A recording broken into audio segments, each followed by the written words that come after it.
ఓ NRI doctor కి ఊహించని shock, 10 కోట్లు సీజ్ చేసిన సైబర్ క్రైమ్.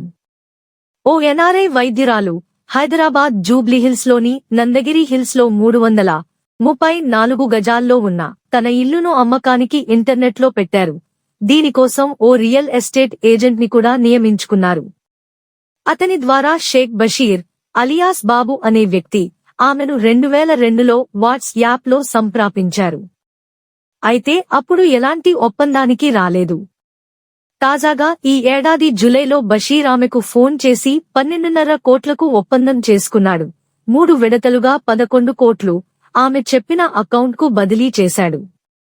మిగిలిన 1.5 కోట్లు ఇవ్వాల్సి ఉండగా టీడీస్ కట్టాల్సి ఉంది జరిపిన లావాదేవీల మీద అని బషీర్ చెప్పగానే ఆ ఎన్ఆర్ఐ వైద్యురాలు తిరిగి బషీర్కు 1.5 కోట్లు పంపింది.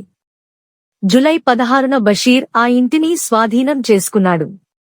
కాగా జూలై 19న ఆ ఎన్ఆర్ఐ వైద్యురాలు బ్యాంకు ఖాతాను సైబర్ పోలీసులు సీజ్ చేశారు.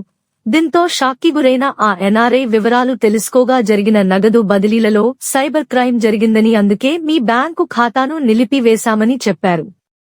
మళ్లీ షాక్ తిన్న ఎన్ఆర్ఐ వెంటనే బషీర్కు ఫోన్ చేస్తుంటే ఎంతకీ స్పందించకపోవడంతో అనుమానం వచ్చి హైదరాబాద్లోని ఇంటికి వచ్చి చూస్తే బషీర్ ఇంతకు ముందు ఆ ఎన్ఆర్ఐ తన ఇంటికి పెట్టిన సీసీ కెమెరాలను సైతం తీసేసి తాను వేరే సీసీ కెమెరాలను పెట్టి అక్కడ తన మనుషులను కాపలాగా పెట్టాడు. ప్రస్తుతం బషీర్ అందుబాటులో లేడు. ఎన్ఆర్ఐ ఫిర్యాదు మేరకు జూబ్లీహిల్స్ పోలీసులు కేసు నమోదు చేసి దర్యాప్తు చేస్తున్నారు. సైబర్ మోసాలు అనేక రకాలుగా జరుగుతున్నాయి కనుక అప్రమత్తంగా ఉండండి. ప్రతి విషయాన్ని జాగ్రత్తగా విశ్లేషించి నిర్ణయాలు తీసుకోండి అని పోలీసువారు పదే పదే తెలుపుతున్నారు. The mad reporter.